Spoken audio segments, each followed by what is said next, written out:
नमस्कार दोस्तों, आप देख रहे हैं सतीश आर्ट गैलरी और स्वागत है आप सभी का एक बार फिर से मेरे इस चैनल में। तो आज के इस वीडियो में मैं फिर से एक बार बनाने जा रहा हूँ ब्यूटीफुल फेस। तो उसके लिए मैं यूज़ कर रहा हूँ राउंडर का, और राउंडर से मैं फेस के लिए अपना स्ट्रक्चर बनाऊँगा, उसके अंदर मैं ड्रॉ करूँगा अपना फेस। तो इसके लिए मैं पेंसिल का यूज़ कर रहा हूँ, ग्रेफाइट मीडियम की मैकेनिकल पेंसिल। इसके साथ ही मैं कई सारे और बहुत सारी पेंसिल्स का यूज़ करूँगा इस ड्राइंग के अंदर। तो देखते जाइए। तो इस तरह से मैंने फेस वाला स्ट्रक्चर तैयार कर दिया है। अब जो सर्कल वाला पोर्शन है उसको आप दो हिस्सों में बांट सकते हैं इस तरह से बिल्कुल। उसके बाद आपको अपने आईब्रोज़ और नाक और मुंह के लिए जो गाइडलाइंस हैं उनको खींचनी है, ताकि आप प्रॉपर सही जगह में आप प्लेस कर पाएँ बाकी एलिमेंट्स को, बाकी फीचर्स को। तो आई और आईब्रोज़ के लिए मैंने लाइन खींची है। उसके बाद मैं अपनी गाइडलाइन खींचता हूँ नाक के लिए। इसके लिए आपको डिस्टेंस को ध्यान में रखना होगा कि आँख से नाक की दूरी कितनी है। उसके बाद मैं आँख ड्रॉ करूँगा। देखिए इस तरह से आँख वाली जो लाइन है, तो बिल्कुल सेंटर में मैंने हॉरिजॉन्टल लाइन खींची है सर्कल के अंदर, जिसमें मैं आँख ड्रॉ करूँगा। और इसके ऊपर होंगे आईब्रोज़, और दोनों आँखों के बीच में लगभग एक आँख जितनी दूरी आपको रखनी है। पहले भी मैं वीडियोस में बता चुका हूँ कि फेस ड्राइंग में आपको दोनों आँख के बीच में एक आँख की दूरी रखनी होती है, लगभग। उसके बाद देखिए नाक वाला पोर्शन।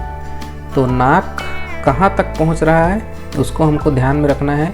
उसके बाद नाक और होठों के बीच में जो दूरी है उसको हमको प्रॉपर रखना ज़रूरी होता है। उसके बाद जो आइरिस होती है, आँखों की पुतली से जो होठों की चौड़ाई, तो वो वाला पोर्शन भी आपको ध्यान में रखना है कि होठों की चौड़ाई कितनी रखनी है हमको वो।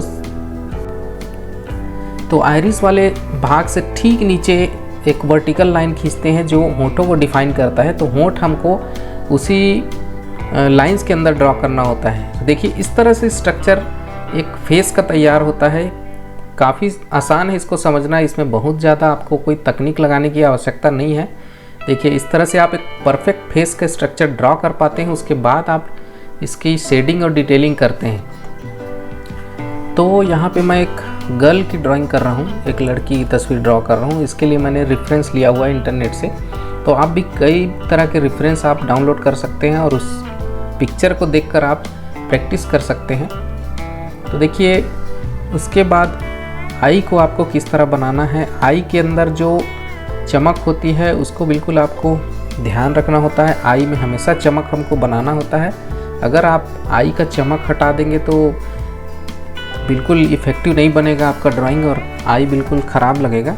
इसलिए आपको आई के अंदर जो चमक होती है उसको आपको ध्यान में रख के ड्रॉ करना है। साथ ही आपको ध्यान रखना है कि आई के ऊपर जो लाइंस होती हैं, खुली हुई आँख के ऊपर जो लाइंस होती हैं, साथ ही नीचे जो लाइंस होती हैं, उनको हमको किस तरह से ड्रॉ करते जाना है। तो इन सब छोटी छोटी बातों का ध्यान रख के आप इफ़ेक्टिव ड्राइंग कर पाते हैं। जो थोड़े से लाइट पोर्शंस हैं आँखों के और आँखों के आसपास, उनको मैं शेड करने के लिए यूज़ कर रहा हूँ HB पेंसिल का। तो एक बार आप बेसिक स्ट्रक्चर को तैयार कर लें तो आप बाकी चीज़ों को बनाना शुरू कीजिए। जब आप सेटिस्फाइड हो जाएं बिल्कुल अपने स्ट्रक्चर पे, तभी आप ध्यान दीजिए कि आगे हमको क्या करना चाहिए। क्योंकि एस्थेटिकली अगर आपकी ड्राइंग सही नहीं बन रही है तो आप स्ट्रक्चर पे ही ज़्यादा फोकस रहिए, ज़्यादा फोकस आप स्ट्रक्चर पर ही रखिए। उसके बाद देखिए नाक को मैं किस तरह से ड्रॉ कर रहा हूँ। नाक भी मैंने यहाँ परफेक्ट स्पेसिंग की है, नाक को भी मैं सही जगह में प्लेस कर पाया हूँ। उसके बाद आप शेडिंग पर ध्यान दीजिए, धीरे धीरे आपको शेडिंग करते जाना है। उसके बाद ब्लेंडिंग टूल्स का यूज़ करते हुए आपको स्मज करना है पेंसिल के इफ़ेक्ट को, और अच्छा स्मूथ और ब्लर दिखाने के लिए। और बाकी जो गाइडलाइंस हमने खींची थी उनको आप मिटाते चले जाइए। जैसे जैसे आप ड्राइंग में आगे बढ़ते जाते हैं आप उनको मिटाते चले जाइए, जिससे कि आपकी ड्राइंग इफ़ेक्टिव बन सके। और मैं फर्स्ट लेयर पूरी तरह से अब अप्लाई कर रहा हूँ इसके ऊपर, और साथ ही मैं ब्लेंड करते जा रहा हूँ। तो ब्लेंडिंग के लिए आप पेपर स्टम्प और मेकअप ब्रश, एक अच्छी क्वालिटी का मेकअप ब्रश यूज़ कर सकते हैं ब्लेंडिंग के लिए। उसके बाद देखिए आईब्रोज को मैं उसी 0.5 mm की पेंसिल से बिल्कुल डार्क बना रहा हूँ। तो ये 4B पेंसिल है तो डार्क है काफ़ी, और काफ़ी इफ़ेक्टिव रिज़ल्ट आता है इसका, क्योंकि काफ़ी पतले होते हैं इसके लीड्स। तो बारीक जगहों को आप बनाने के लिए इस तरह के मैकेनिकल पेंसिल का यूज़ करना आपको बहुत ज़रूरी है। आर्ट मटेरियल्स के बारे में मैंने एक कंप्लीट वीडियो अपलोड किया हुआ है, आप जाके उसको देख सकते हैं। और साथ ही अभी तक आपने चैनल को सब्सक्राइब नहीं किया है तो सब्सक्राइब करके जुड़ सकते हैं मेरे साथ। अगर आप भी आर्ट लवर हैं और आप भी आर्ट वर्क की प्रैक्टिस करते हैं और आर्ट वर्क बनाते हैं तो आपके लिए चैनल काफ़ी हेल्पफुल हो सकता है और आप अपने आर्ट को और अच्छे लेवल पे लेकर जा सकते हैं। तो देखिए फर्स्ट लेयर और उसकी डिटेलिंग मैं साथ साथ कर रहा हूँ, बहुत ज़्यादा डिटेल तो नहीं कर रहा हूँ, लेकिन अभी फ़िलहाल थोड़ी डिटेलिंग के साथ मैं फर्स्ट लेयर अप्लाई कर रहा हूँ। बिल्कुल हल्के हाथों से इस तरह पकड़ के आपको पेंसिल को फर्स्ट लेयर अप्लाई करना है। तो पेंसिल को बिल्कुल हल्के हाथों से आपको यूज़ करना है, ज़्यादा दबाव नहीं डालना है, प्रेशर बहुत ज़्यादा अप्लाई नहीं करना है। बिल्कुल हल्के हाथों से आपको स्ट्रोक्स लगाते जाना है अपने ड्राइंग के ऊपर।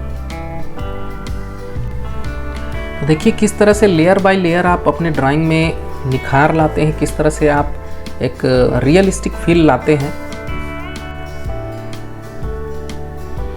तो धीरे धीरे मैं बाकी फीचर्स को, जैसे होंठ हैं और जो बाल हैं और बाकी जो फीचर्स हैं, उनको मैं धीरे धीरे ड्रॉ करूँगा। तो होंठों को मैंने काफ़ी डार्क पेंसिल का यूज़ करके बनाया है, इसमें मैंने 4B सीरीज़ की पेंसिल का यूज़ किया है।